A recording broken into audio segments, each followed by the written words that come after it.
5, 6학년군의 과학과 사회 영역으로 자원과 에너지라고 하는 그런 단원을 설정해 보았습니다. 사실 우리 에너지 문제 좀 심각하죠? 네. 어떤 의미로 심각하냐면 또 다른 관점인데 고갈의 문제도 있지만은 지금 현재 기후변화를 일으키는 주범으로 많이 지목받는 것 중에 하나가 화석 연료잖아요. 화석 연료를 어떻게든지 줄이고 재생에너지 비율을 높이려고 하는 노력들이 전 세계적으로 노력하고 있는 건 모습들을 보이고 있습니다. 기후변화, 더 나아가서 기후위기잖아요. 그래서 재생에너지, 태양, 수력, 풍력, 기타 등등의 이런 재생에너지들의 문제에 대해서 우리 한번 살펴보는 시간을 갖도록 하고요. 그 다음에 자원의 산림자원이든 광물자원이든 그런 자원의 천연자원의 문제들에 대해서도 좀 생각해보는 시간을 갖도록 하겠습니다. 자, 과학과 사회 영역에 들어있는 자원과 에너지. 자, 자원이라고 하는 게 뭡니까? 자원. 자원이라고 하는 것은 기본적으로 이제 자연 상태로부터 얻을 수 있는 자연 상태, 자연 상태로부터 얻어낼 수 있는 모든 자연물 가운데서 인간에게 유용하게 이용되는 것, 그걸 자원이라고 그러죠. 그런데 인간에게 유용하게 이용되는 것은 기술력이 많이 발달하고 새로운 것들이 발전이 되면 그만큼 자원이라고 하는 개념도 바뀔 수 있죠.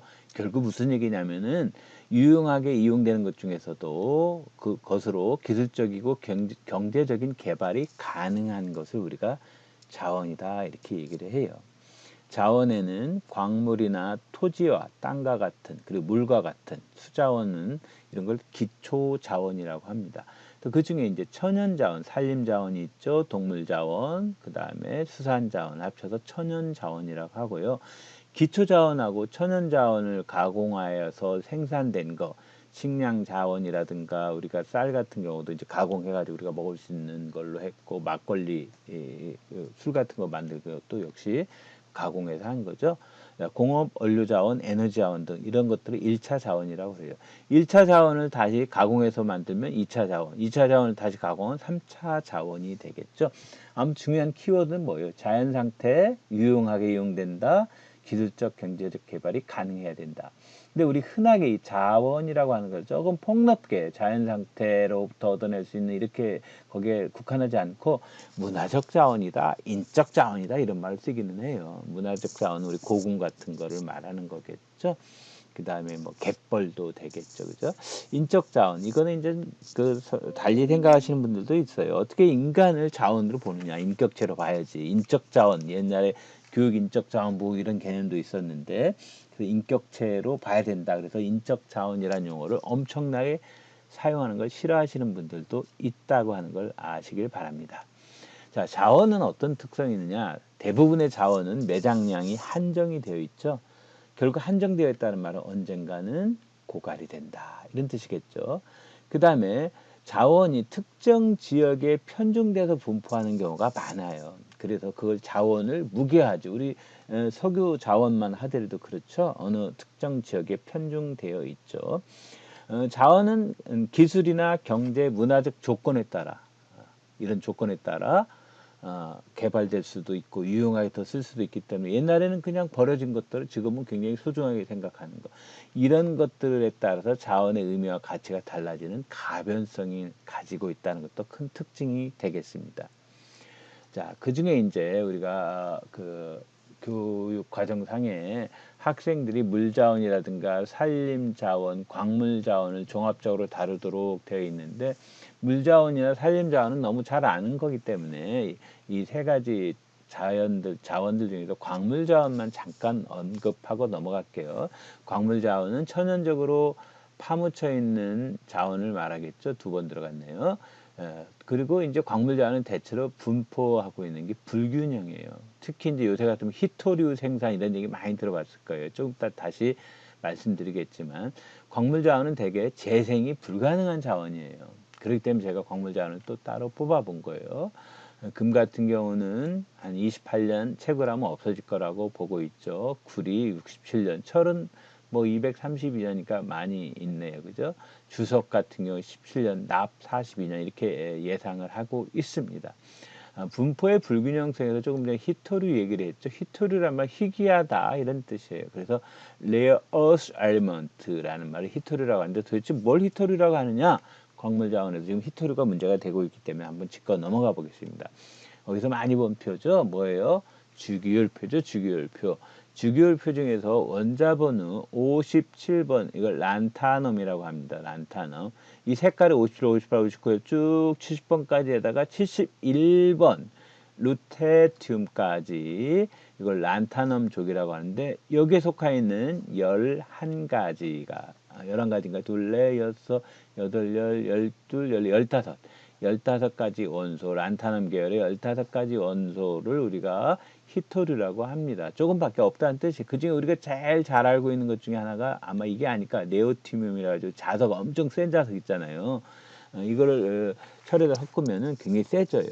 그래서 이런 것들을 희토류 플러스 21번 여기죠. 21번 스칸디움 39번 이티륨 이것도 희토류에 속하고 더 심하게는 악티놈저 여기죠. 89번 이 계열도 히토리에 넣기도 한다 그래요. 여러분들은 이제 뭐 중학교 때 아마 수소, 헬륨, 수헬, 리베붕, 탄질산, 플레 해가지고 요 정도 아니면 남아, 알교인, 황염, 아칼카 해가지고 20번까지 아마 외운 사람들도 있을 거예요. 그래서 흔히 이거를 그 1쪽, 2쪽에서 18쪽까지 성질이 비슷한 녀석들을 모아놨어요. 사실 양성자 수에 따라서 한 거죠. 잠시 히토류에 대해서 알아봤습니다. 자, 사실은 이걸 배우는 것 중에 우리가 더 신경 쓰는 게 바로 뭐냐면은 에너지 문제예요. 특히 재생에너지 문제를 얘기를 할 텐데 재생에너지를 얘기하려면 화석 연료를 얘기하지 않을 수가 없습니다. 우리 생활에 이용하는 그런 연료 중에서 화석연료 하면 뭐예요? 천연가스, 석유, 석탄 이런 것들을 우리는 화석연료다 이렇게 얘기를 하잖아요. 화석연료 그 중에 이제 석유가 만들어지는 거 생물의 위에가 이렇게 가라앉아 점토등이 섞여서 퇴적이 돼 그 높은 열과 압력을 받아서 시커먼 석유가 만들어지죠. 이걸 뽑아내는 거죠. 석탄은 고체화된 거고 가스 상태는 천연가스 이걸 다 화석연료죠. 이런 화석연료에 의존하는 그런 석탄 화력발, 특히 석탄을 떼는 발전소가 아직도 우리나라에 이렇게 많이 남아 있습니다.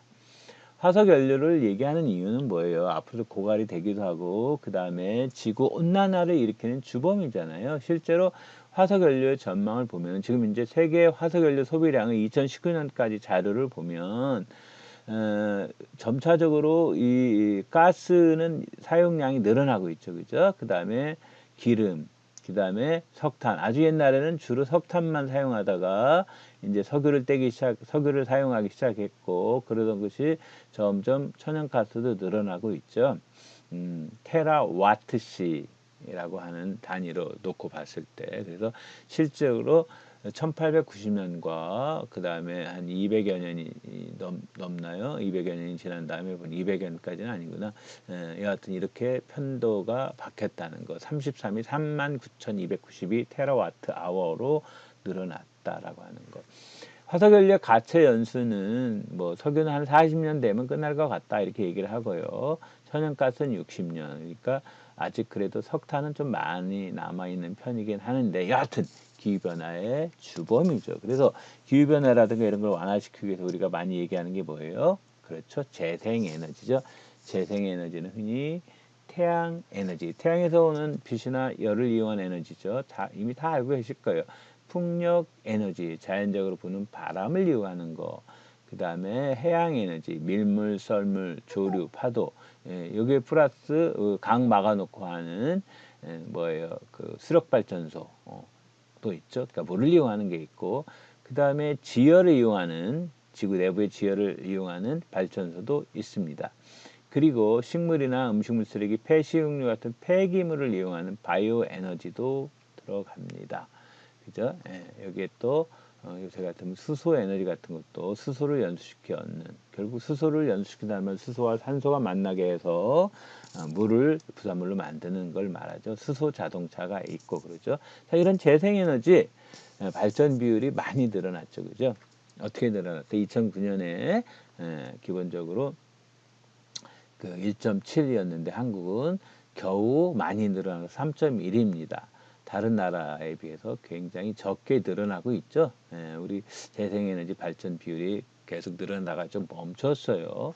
재생에너지원의 비중 변화를 보면은 어때요? 지금 2017년에 이 태양광이 점점 늘어나죠. 그죠? 태양광이 늘어날 거고, 그 다음에 또 획기적으로 늘어나는 게 뭐가 있을까요?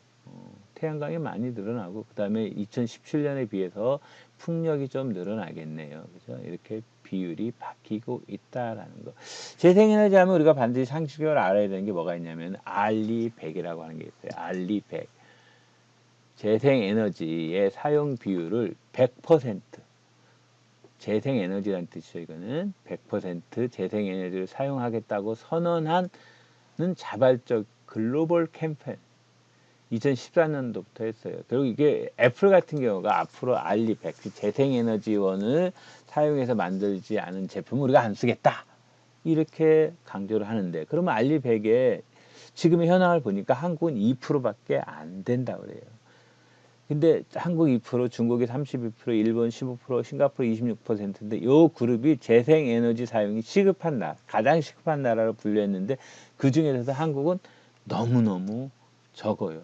그죠? 그래서 이런 재생에너지, 즉 태양에너지, 풍력수력, 해양에너지, 지열에너지, 바이오에너지와 같은 이런 재생에너지를 어떻게 우리가 효율적으로 이용하고 그 다음에 기후변화를 완화시키기 위한 석탄, 화석연료를 줄일 것인가, 이걸 함께 생각해 보는 시간이기 때문에 이런 자원과 에너지에 대해서 우리가 한번 알아보았습니다.